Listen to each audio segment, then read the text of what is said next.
तो नमस्ते, मैं हूं सविता पाल। अपने YouTube चैनल पे आप सभी का स्वागत करती हूं। अगर अच्छा लगे तो कमेंट बॉक्स में जरूर बताइए। मुट्ठी भर जीरावा मुकुट भारी बेटी, मुकुट भारी बेटी, माया दैना दे तू अपना सोहागा, सोहागिन बानी जाए। दैना दे तू अपना सोहागा, सोहागिन बानी जाए। बेटी तोहरा सोहागा ये काशी, सोहागिन बानी जाबो।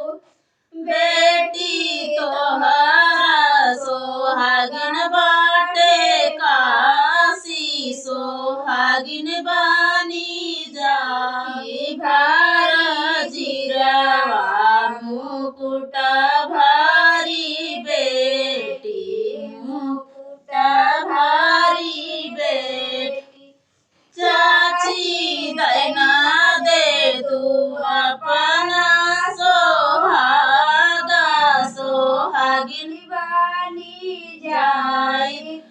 चाची दैना दे तू अपना सोहागा, सोहागिन बानी जाए।